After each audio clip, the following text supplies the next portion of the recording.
Good evening, everyone, and welcome to today's webinar. Thank you for joining us for the today's webinar, which the topic for today is Agile versus Prince2 versus PMP. Which project management path fits your career? I hope you all are having a great evening. And before we begin, let's quickly understand who is with us today. So, if you are currently working in project management, can you raise your hands or give me a thumbs up?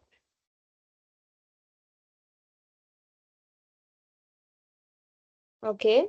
Anyone working in agile frameworks or okay, great. Anyone from working in PM office? Okay. Uh, okay, great. Anyone working in delivery or development part of the organization? Great. And anyone from QA maybe?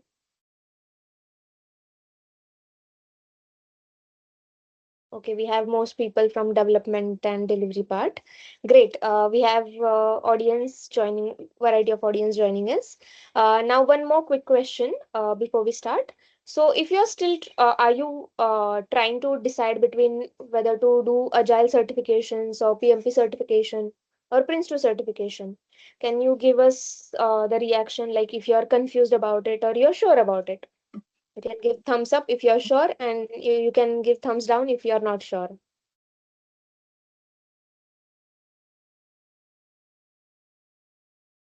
Okay. There are also in between place people are there, right? I think so. Okay. Uh, if you are confused or in between, then you are definitely in the right place because one of the most common questions professional ask today is which certification should I choose? As a training provider company, we listen to that every day. But perhaps a more important question is which path is right for your career? And many professionals earn the certification but end up with different career outcomes. Like some move into leadership roles and some become the consultants, then some transition into product management, and still some people struggle to move beyond the execution roles.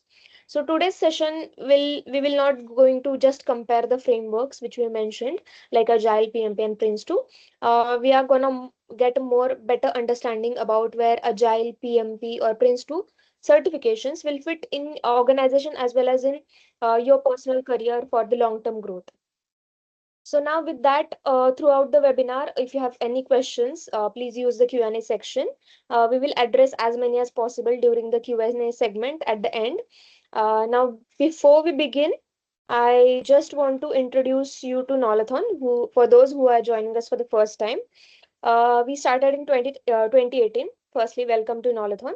Then, Knowlathon is a global training provider, training and certification provider focused on helping professionals build practical skills and advance their careers.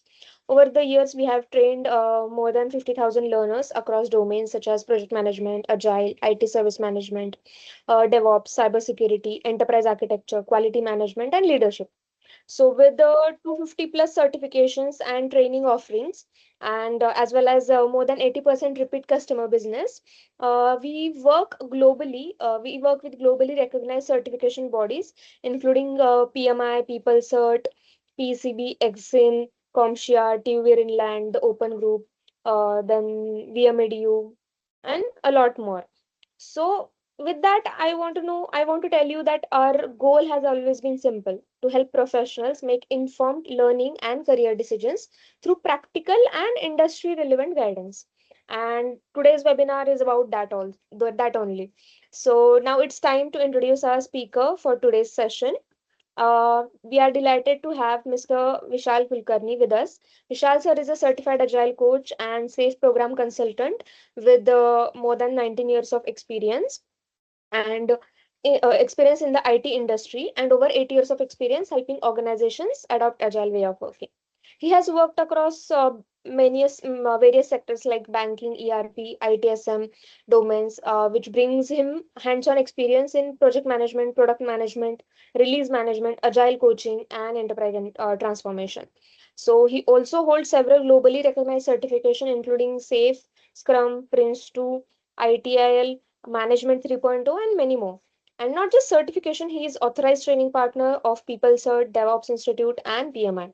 What makes today's session particularly valuable is that Vishal sir has worked with multiple frameworks throughout his career and understand where each one fits in the real world, not just in theory. So with that, Vishal sir, thank you so much for joining us today, and over to you for the next session.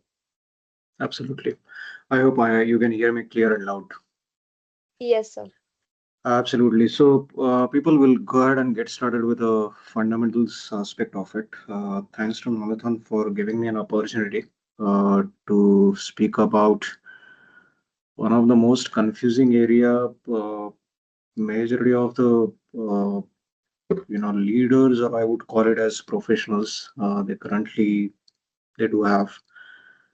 And with this particular 45 minutes, 50 minutes discussion, I'll set up the context and I'll leave it up to you, which rather in terms of taking this conversation further, right? Now, genuinely, we all are part of some or other organizations, and subsequently, we are working on some of the set of activities which we call it as projects, right? And if I really need to understand the definition of a project, right? Your project is a set of activities which are planned for a specific time frame, which has got a specific start date and end date, right?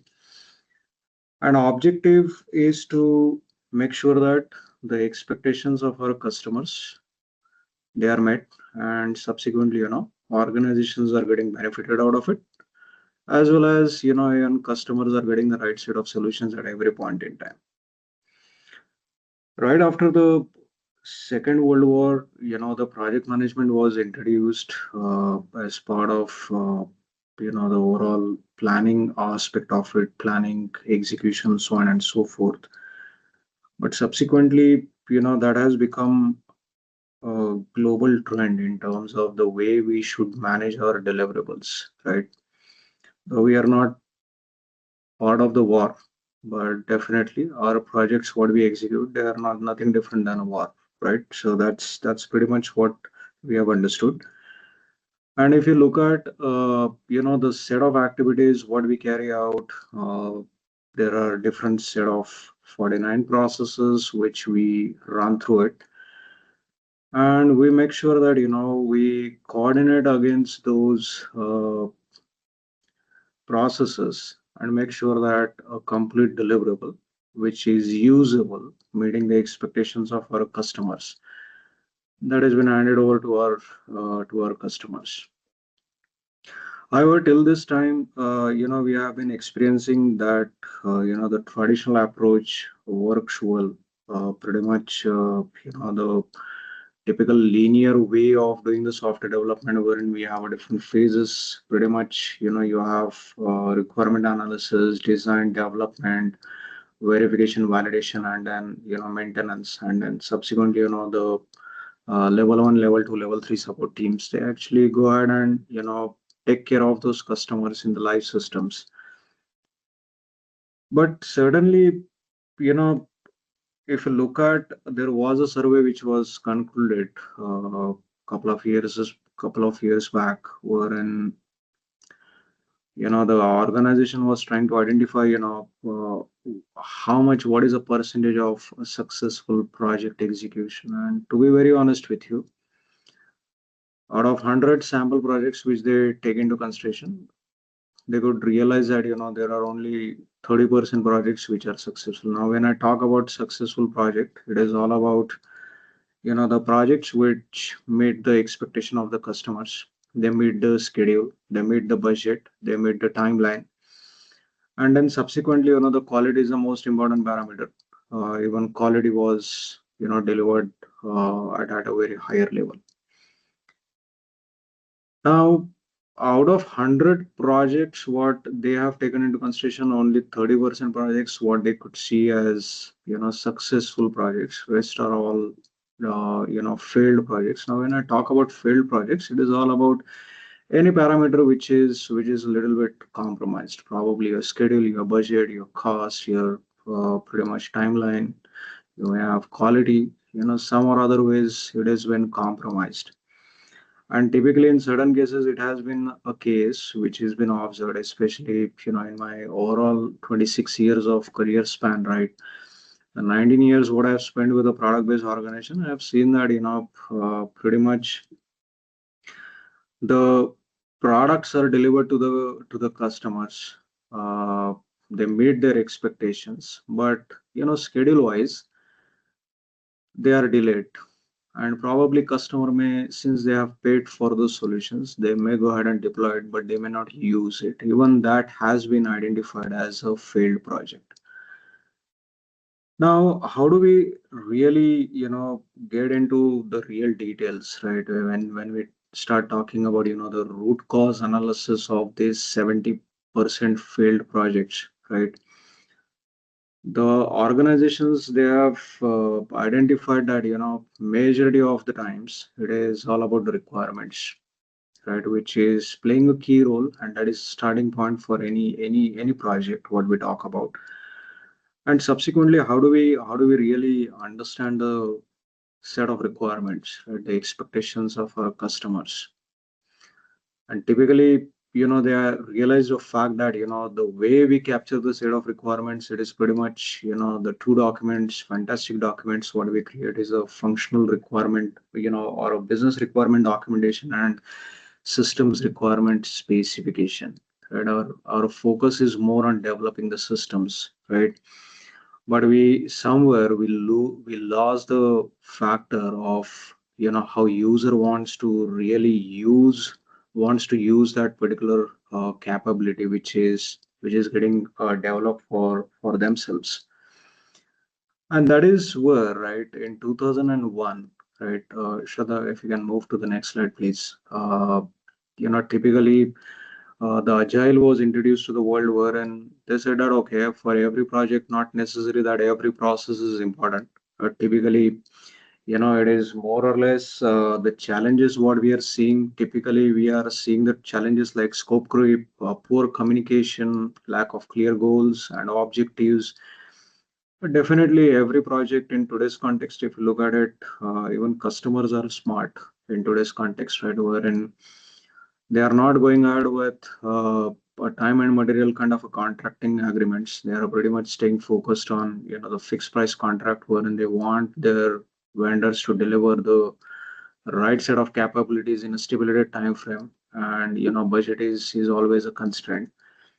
And typically, the real game starts when the requirements are given, and then subsequently, you may see the numbers which are coming in, right? Estimations. Each and every department is providing their own estimations.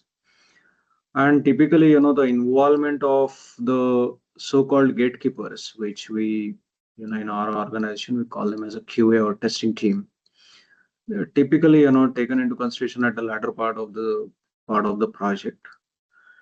And definitely, somewhere we, follow those processes. We are so much become process oriented that we create the artifacts like risk register, so on and so forth, and we keep that risk register as a as a documented. Uh, uh, I would call it as a proof, just to make sure that during the audit compliances, the document is produced and possibly you are passing the audits. Nobody's looking at the occurrence of the risks. Nobody's looking at the laps what we have in our in our communication, the way we are planning the things. Every department is planning their own things, right? There is no collaboration, there is no accountability, right?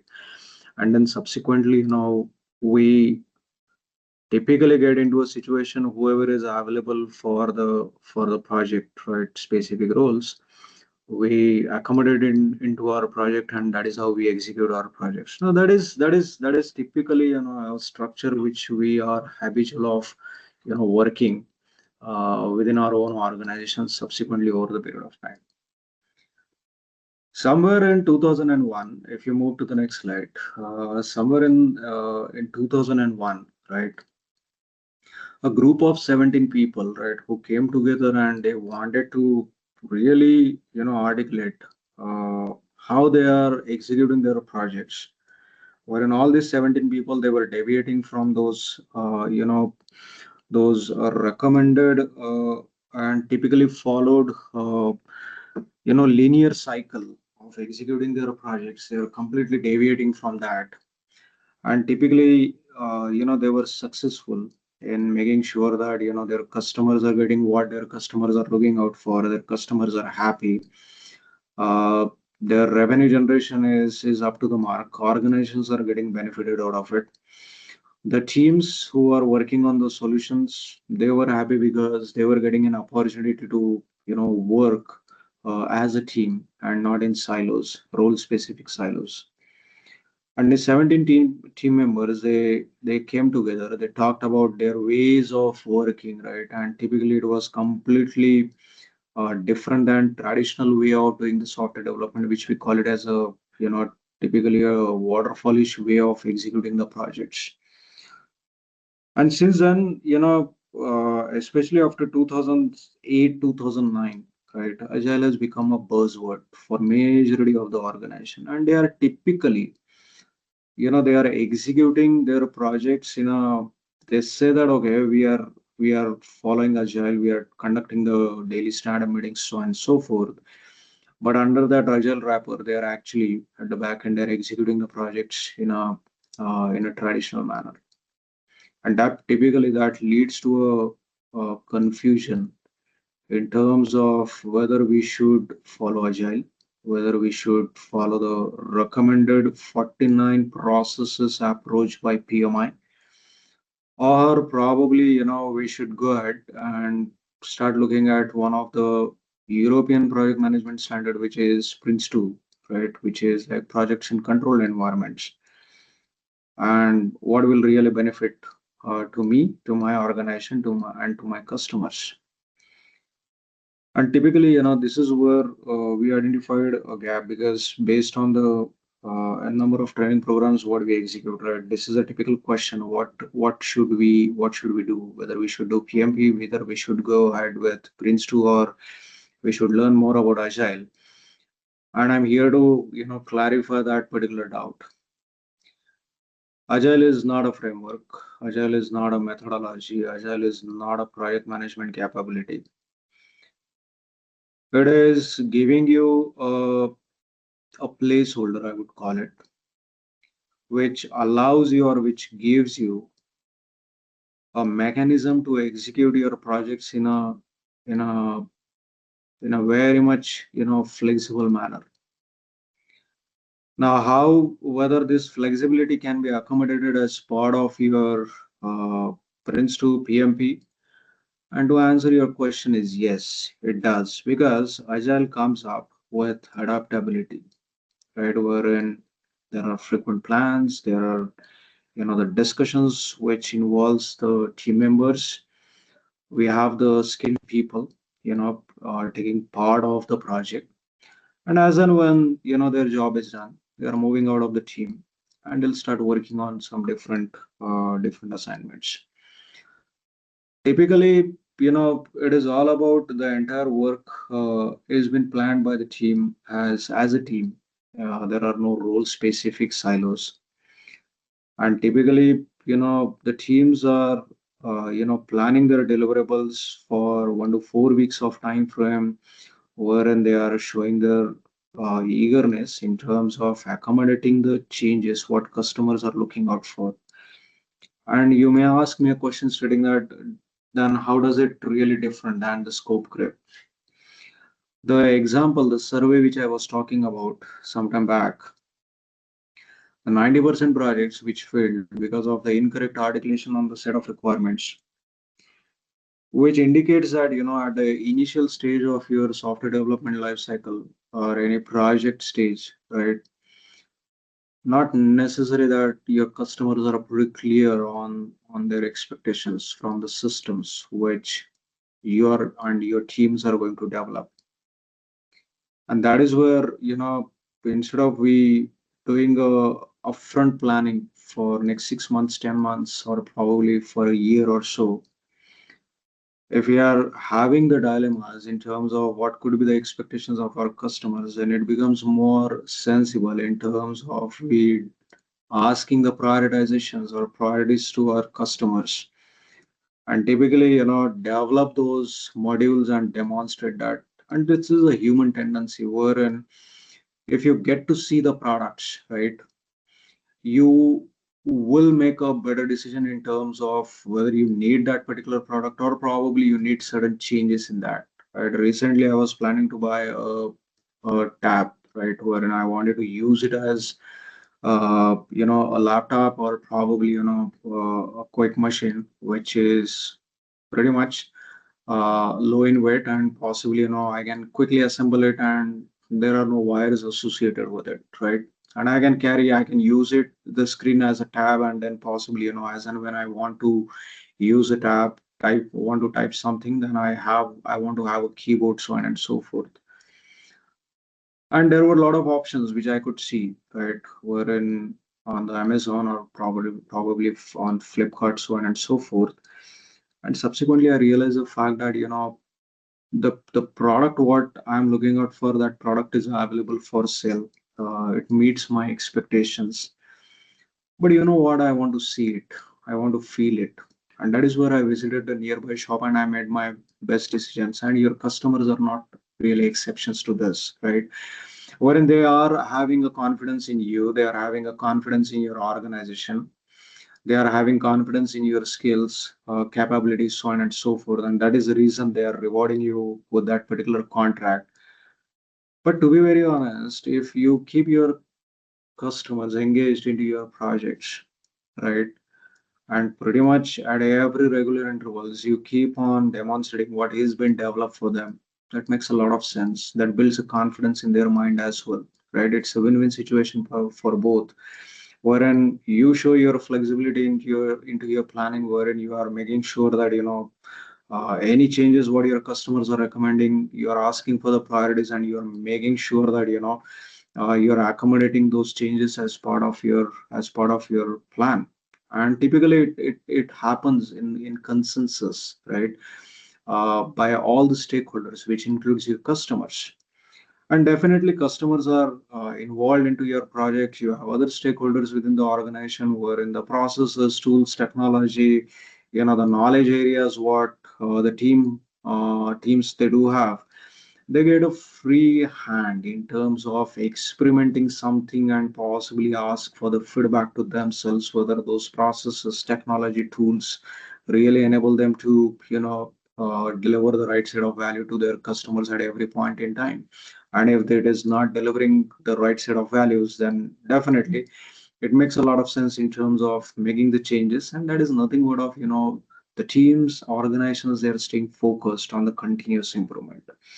Right. So these are the key aspects wherein Agile is making a change in the organizations, the way organizations are executing the projects in a typical Agile manner, and they are pretty much getting successful in terms of delivering the right set of values at every point in time with that flexible, iterative, and incremental approach.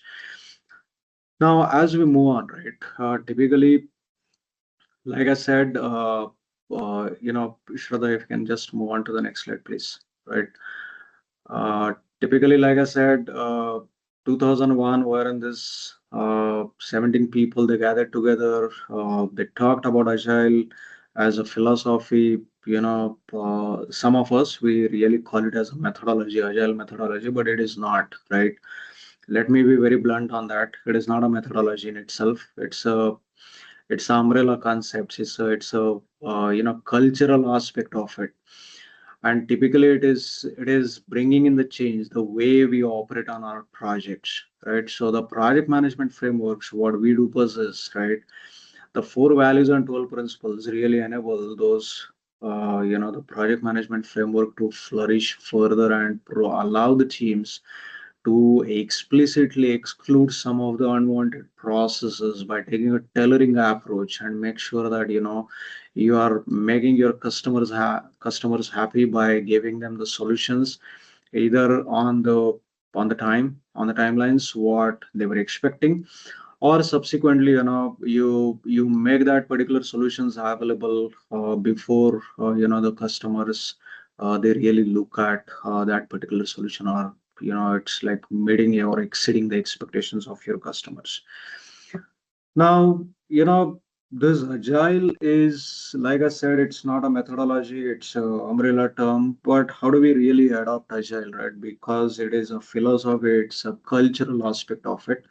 And there are several frameworks which has been supported under this umbrella. And one of the most commonly used framework is Scrum, right?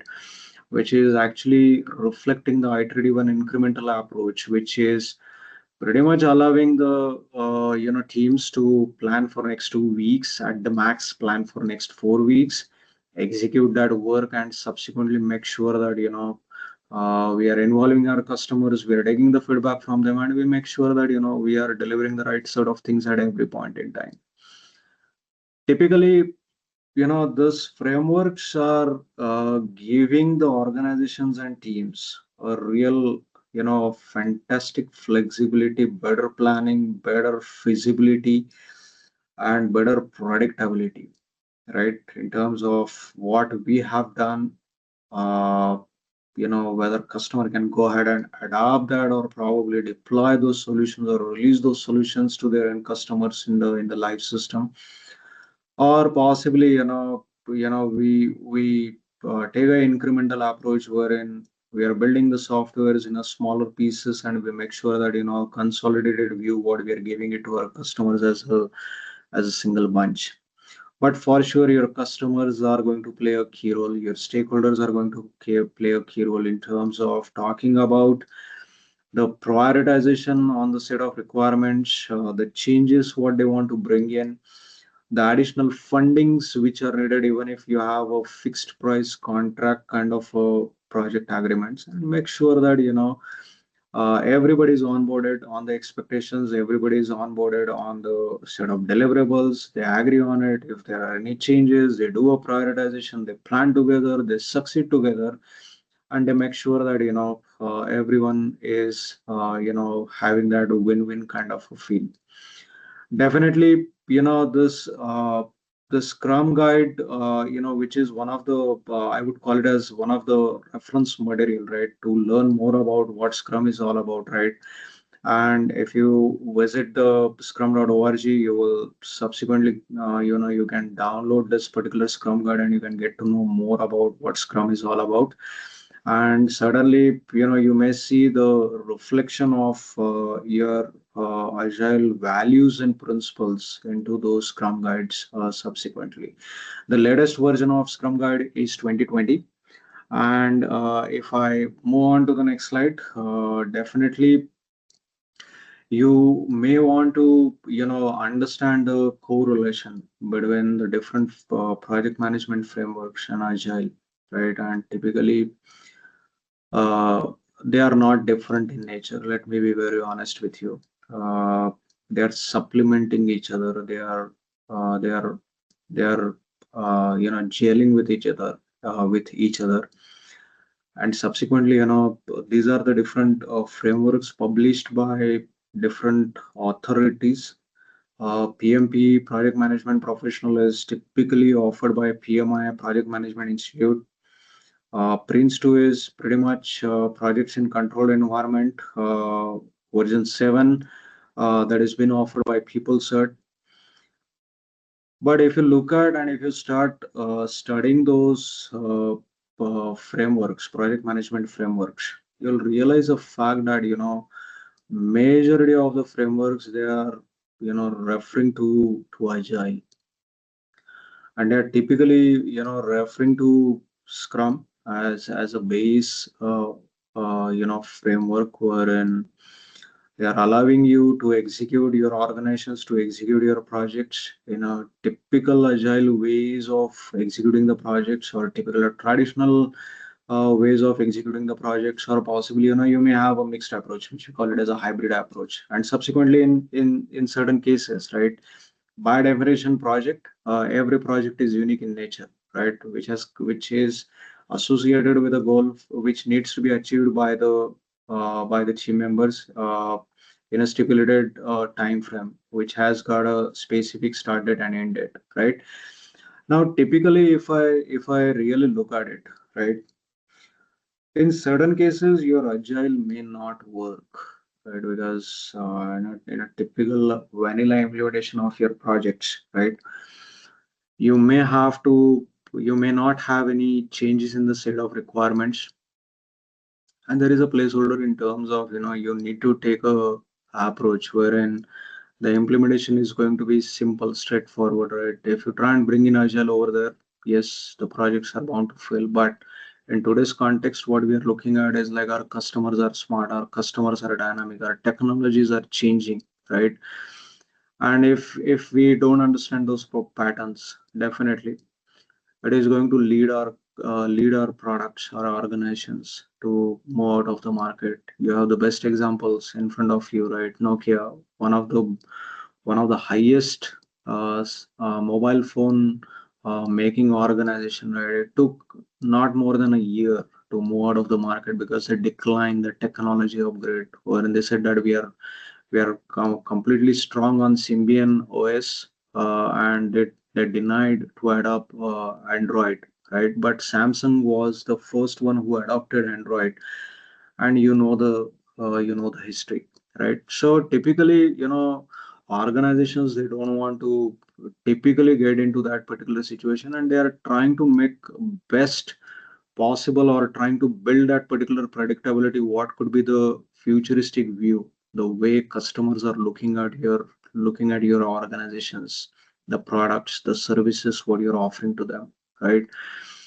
And when we start talking about these innovative products, or possibly the products which probably may end up in having a lot of changes, as whereas the customers are still not sure about their expectations from the system, definitely agile works best over there. And in today's context, let me be very honest with you, every organization is dealing with the same challenge, wherein the change is constant, and to keep the momentum going with that particular change, they are finding it difficult to run their organization with that frequent changes with traditional approach, and that is the reason majority of the organizations, they are undergoing the transformations. And that is where PMI, people said, they identified the need to accommodate agile as part of their project management offerings. And typically, if I look at it, your project management PMP, project management professional, right? They collaborate with Agile, right? Wherein Agile enables them to take the tailored approach, which will certainly enable the teams to execute the projects faster manner, very much iterative in nature. And definitely, the additional controls in terms of the schedule, in terms of governance, budget, risk, stakeholder management will be taken care by the overall PMP framework. So they are acting as a well-oiled engine, right? Wherein they are supporting each other, and they are taking the best part of each one of them. And that is how the new version of PMI, PMP, right, that has been released.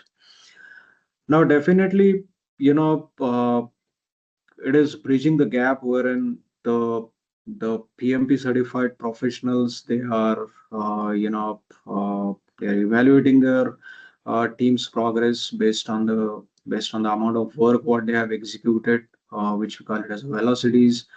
And definitely, we are reviewing our investments budgets at a regular intervals, wherever we are finding it, the lack of funds, and some of other projects they are having, excessive funds. The management is able to make better decisions in terms of, understanding the need of the funds, and possibly reallocating those funds depending on the return on investments, what they're expecting out of those products and services. Your PMP is taking care of that with the benefits of Agile, right? And definitely, like I said, Agile is pretty dynamic. The planning needs to be dynamic, and that is where your dynamic planning is been offered by PMP as well. Now, that's one way to look at it in terms of the way Agile, right, is not different than the project management frameworks, especially when I refer to PMP. Certainly, you may have certain, quick questions, probably that must be striking in your mind.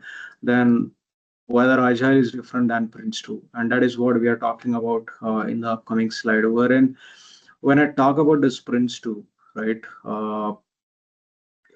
Yep, it is all about a better mechanism of executing the projects, right? It is not that vast the way we have PMP, project management professionals. It has got a very simple approach, seven processes, practices, and seven guiding principles. Prince2 is all about seven, right? They have got seven guiding principles as well, right? Now, they had some rigid way of looking at the things wherein they said that, okay, in the good old framework of Prince2, it was always a case that, we'll stick to those processes, practices. There was no availability of the tailoring approach, wherein the different nature of the project was completely denied. They said that this is a standard what you need to follow, but subsequently looking at the benefits what you have on Agile, and then subsequently the way it really shows the not compliance would be a wrong word, but the kind of alignment what it shows to this particular framework. Even Prince2 has released a version, Prince2 Agile, wherein they have reflected how Agile really helps the teams and organizations to execute those project deliverables in a very much flexible manner, and subsequently plan the iterations and build the solutions in an incremental manner. Typically, Prince2, it manages what the project achieves at the macro level, especially on the stages. There are seven stages, the timelines, the budgets, pretty similar to your PMP, but Agile at this point in time, what it supports Prince2, how teams can collaborate, communicate, right? How they can build the value together and subsequently work with the customers and subsequently deliver the right set of solutions. Definitely, it comes up with its own benefits in terms of top-down governance, wherein there are specific roles which are made available. It's a very fantastic, and it is very much well structured kind of a framework, what I would call it, wherein they are pretty clear on their roles, what exists. You have project boards, you have your executive teams, you have your project managers, you have team leads, and then you have your teams, right? And that is how overall structure framework which has been executed, wherein those seven stages of your projects will be executed, and that is where the iterative and incremental approach introduced by Agile has been completely,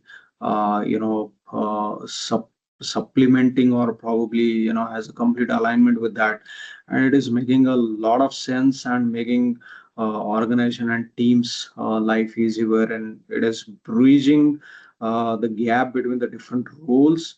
It is setting up the right set of communication mechanism, and definitely it's all about they working together and they showing their commitment in terms of delivering the right set of values to all the stakeholders. So you know this Prince2 is in good old days when I did my Prince2 way back in 2009 2010, right? It was a very much rigid approach, but the way they have reflected agility into their own frameworks, right? Hats off to PMI as well as people said the way they are reflecting the agility, and then subsequently they are making their best attempt in terms of taking the agility to the next level, right? So, people, to your question and the confusion what you have, right? What really works well for you, right? Especially Agile versus Prince2 and PMP. Trust me, you need to make a better choice with regards to whether PMP or Prince2. For sure, Agile is going to be there by default. Uh, at least in people set pro portfolio, you have still option in terms of learning about the traditional way of executing the projects with Prince2 7, right? But recently they have 6 months back, they have also launched Prince2 7, right? Version 2 of Agile Prince2. So typically, the Agile is not competitor. Agile is supplementing any of those frameworks. It has been well accommodated into their frameworks. And it's just a matter that we need to understand the perspective of those frameworks. Now, you may have a question stating that, okay, what should I choose? Whether you should go ahead with Prince2 or PMP. Let me be very simple and straightforward to you. The first thing first, you have to make that choice, right? Because if the amount of efforts what you need to put in, right, especially learning about PMP, uh, it's a huge learning curve, right? In certain cases, I've seen that even Prince2, even if Prince2 is not that vast, but people take months to prepare for the examination. Typically, the way I look at it, nothing is simple, nothing is hard, right? It's us who is actually making it simple or making it hard. Now it's your choice whether you want it to make it simple. Because Prince2, if you look at PMP, right? Looking at the the PM book, the booklet, right? It raises a question in your mind that whether I'll be able to remember that. And your Prince2 is nothing different than that, right? Because they are very much clear in terms of the way they want organizations to adapt their standards, their frameworks, and how they want to reflect the agility in their overall projects, right? And that is the reason the size of those documents has gone up. But typically, if you are good in terms of connecting the dots, right? I'm 110% sure that each one of you, the well experienced people who are attending this particular webinar, right, they should be able to clear their examinations with the flying colors. Now, coming back to your pinching question, right? What choice I should make, right? Now, if you really want to uh, get a gist of how agile is getting reflected into the project management, uh, and probably in 1 or 2 weeks of time frame, I would seriously recommend you to go ahead with Prince2, Prince2 Agile, right?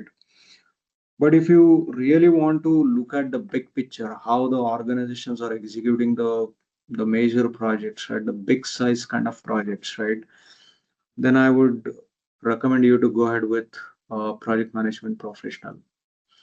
And when it comes to the project management professionals, let me tell you, people, the PMBOK, which is considered to be the single source of truth to pass the PMP examination.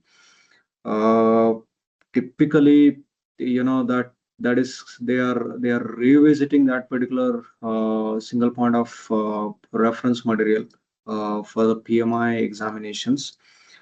And the version 8 has already been released in the month of January of 2026. Starting July 9th, right? They will be actually, introducing the new pattern of the examination, which will be completely based on the 8th version.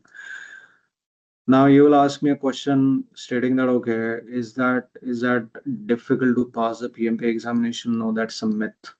That's a myth, because we read word by word. We don't understand the connecting dots, right? And that is applicable to Prince2 as well, right? If we are able to connect the dots, no certification is going to be difficult.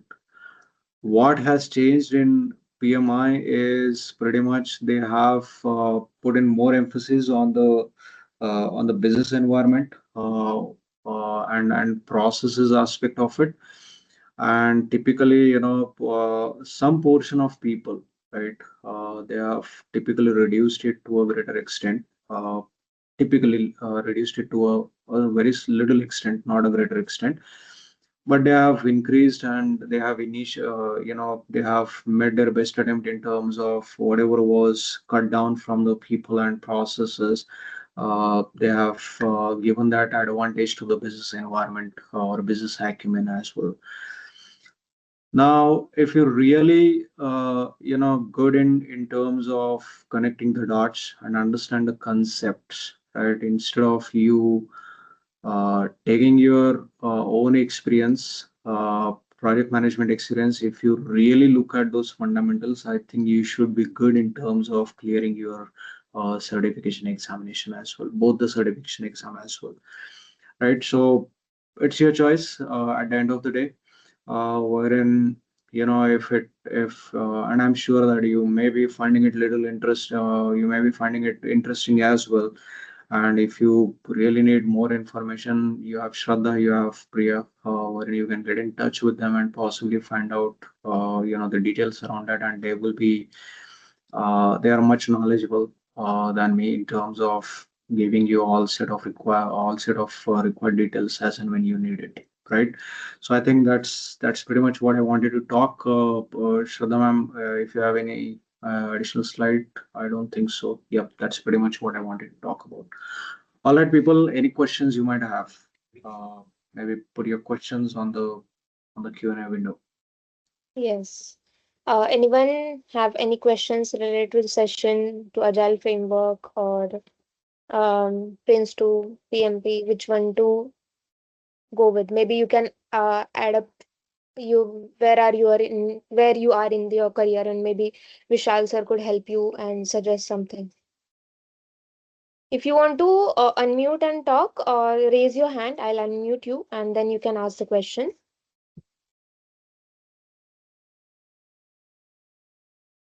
This is your chance to get the answer. Maybe clear your confusion. Which one to go ahead with? Anyone? Okay, while you put the questions, let me just consolidate what are the key takeaways for from today's session, which I understood. Uh, Agile is a philosophy, not a methodology or framework, Vishal sir said. And as well as Agile, PMP, or Prince2 are not exactly competing with each other. They are more of solving different business challenges and complementing each other at the end of the day, right? So, have I understood correctly? Yeah. Okay. Absolutely. Yes. And as sir again and again said that it's your choice in the end. But definitely, as sir mentioned, that Knowlathon will help you out to make that choice with uh, real guidance and from the experts who have been in the industry and who have been advising clients, advising customers like you, advising IT professionals like you towards achieving the career goals which you are aiming for. And I hope today's session has helped you think beyond which certification is best among all these three or any other certification. And instead of focusing on which is right for you and which path you want to take further in your career.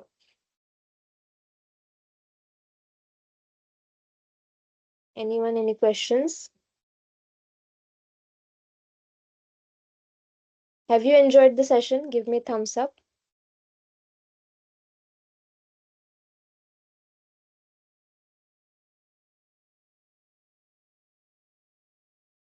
I think everyone slept.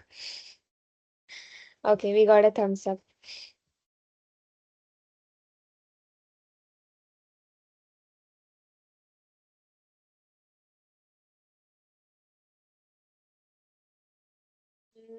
I think we have no questions. We still have few more minutes. Um, you can put the Q&A in the Q&A section, or you can reach out to us on our social medias if you don't have questions now, and if you want to ask them later on, you can reach out to us from our website or our email or a number, I'm sharing the details in the Q&A section. Please keep it with you. Keep the screenshot with you.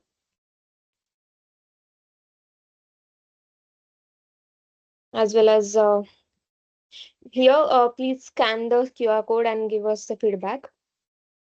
I'm keeping the screen on for a few minutes.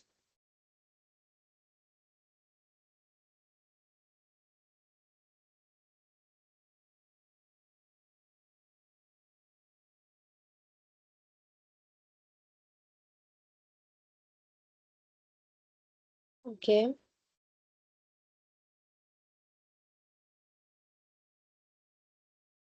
Your feedback is valuable to us because based on your feedback, we can maybe improve in our webinar quality, maybe topics you can suggest in the feedback also.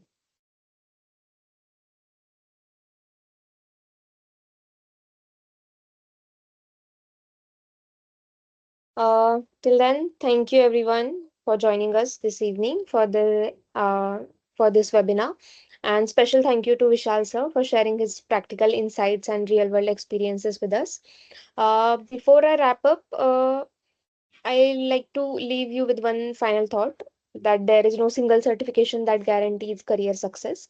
And the professionals who grow consistently are the ones who understand their industry, develop business skills, and choose the learning path that align with where they want to go next, be it if you choose Agile, PMP, or Prince2, or a combination of them.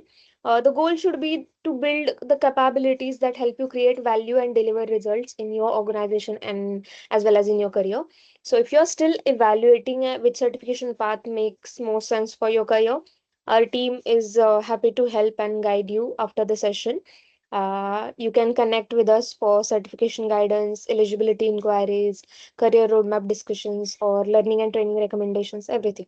We will also be sharing a webinar recording on the YouTube channel soon with additional resources for the registered participants. So I'm sharing the contact details on the screen again. You can keep the screenshot with you and or you can find the details in the Q&A box and reach out to us.